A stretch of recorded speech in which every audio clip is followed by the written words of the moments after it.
Hey YouTube, it's Jeff at Darkmoon Metals. Belated Happy New Year.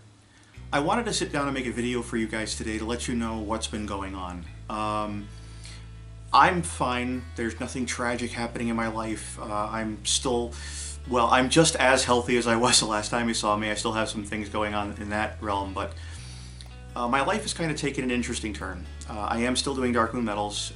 It's just not on the basis, it's not on the same regular basis that I was before. We're still in the garage, we're still doing things, but not a lot of new things, so we haven't shared a lot with you guys.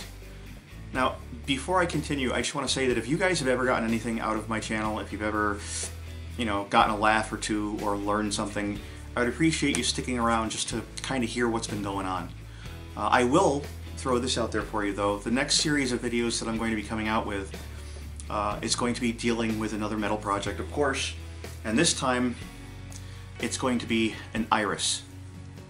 And I am going to show you the tools, the techniques, the things that we had to make to bring this into reality. This is all steel, and I'll show you the paint job and how to do this. But for now, while it's still cold outside, and I'm kind of out of wood too, that's another reason why we're not out in the shop. It's pretty cold out there. My life has taken an interesting twist, and I became a published author since the last time you saw me, which is also kind of interesting, and there's a story behind that. Recently I've been watching YouTube, and I saw this guy named Logan Paul, who apparently went into what's known as a suicide forest in Japan, and he published a video where he found someone who had taken their own life, and he blogged about it and actually posted it on YouTube.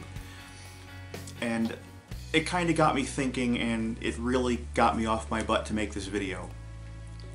I found someone who had died by suicide back in 2004. This is someone who was apparently dealing with the stresses of life and couldn't find any other way out. And the gentleman I found happened to be, it was during the time when I was working at a Ren fair. I was on the build crew, and we were all hanging out at the park at night, and we heard a pop, which wasn't out of the ordinary because it was right around 4th of July weekend, but this one sounded different from all the other fireworks. And when I went out of the parking lot to drive home, I saw his truck, and he was leaning up against the Jersey barrier, and that's how we found him. The part that really hit me though was a few days later when his wife came to the fair to meet me, and she wanted to thank me for finding her husband and not leaving him outside overnight. And I always questioned, since then, what would cause somebody to get to that point in their lives. And I have been living with depression most of my adult life, and I am sad to say that I have had that question answered for me once or twice in my life. I've been hospitalized for suicidal ideations. I had been hospitalized after an attempt, and this was way before Darkmoon Metals was even started. But the whole concept of mental health awareness is something that I've known about for a while. Recently I got involved in the peer recovery movement, and I joined an organization called RIPPLE, which stands for Recovery Innovations for Pursuing Peer Leadership and Empowerment. So I've been working with them, and recently the board has decided to make me the president of that organization. And it's something that we've been working on a very regular basis. And we've been going places and doing presentations and things like that. Now the twist to the story and why I stopped doing a lot with Darkmoon and stopped publishing so many videos was we had gone and done a presentation to a local community center about mental health awareness and suicide prevention.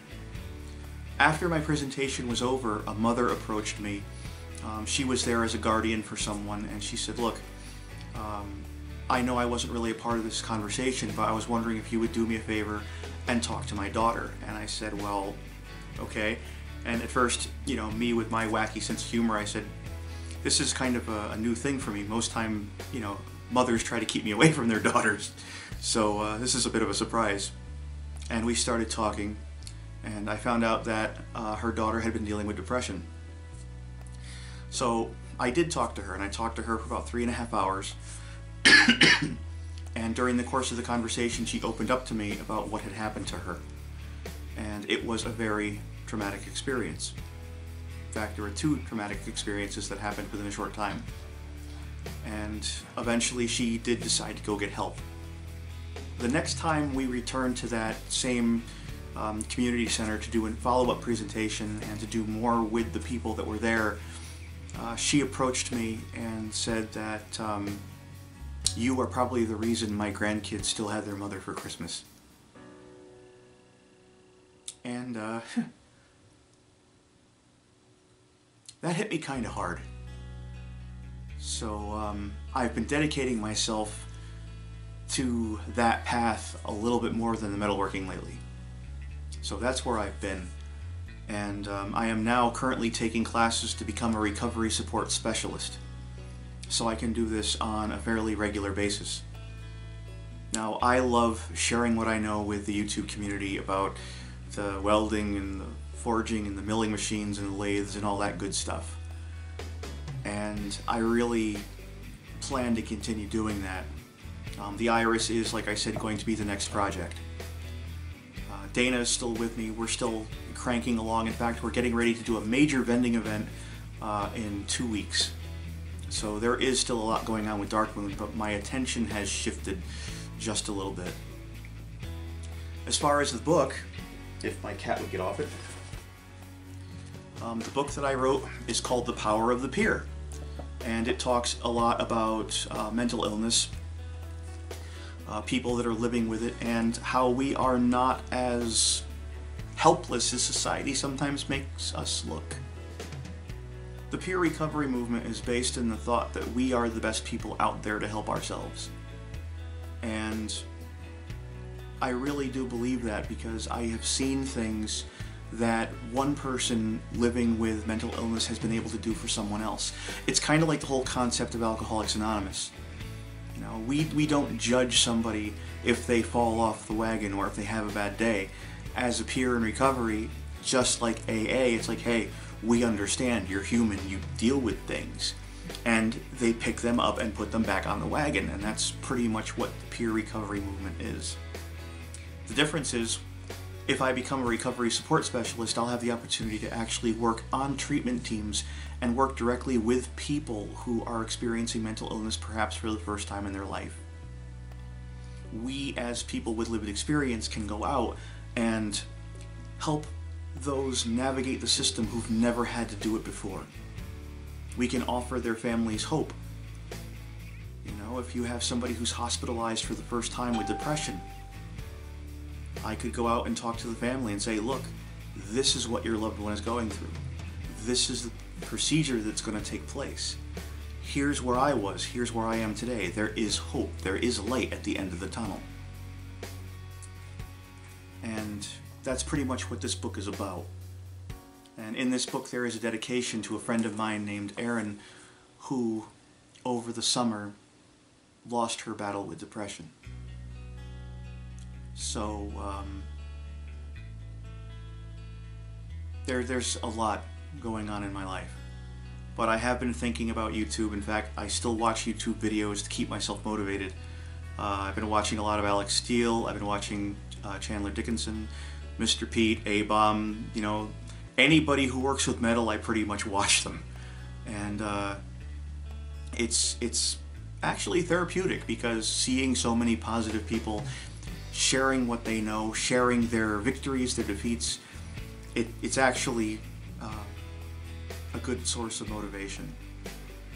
So I wanted to let you guys know what's going on. That's pretty much it from me. I am going to try to get the Iris video up within the next couple of days, perhaps by the end of this weekend. Dana's going to be coming over. We need to finish putting the final touches on some inventory that we're going to be vending, like I said, in 2 weeks, so that's going on too. But if you are interested at all in the book, don't know, maybe you might find it fascinating, it is for sale on Amazon.com. I can post a link to that in the description. I'm also going to be posting a link to a GoFundMe. Now the GoFundMe, hello Inara, the GoFundMe is specifically to raise about $1,500, which is the last hurdle that we have to getting the 501c3 for our organization called Ripple. So if you guys feel like throwing $5 in that bucket, I would be extremely grateful.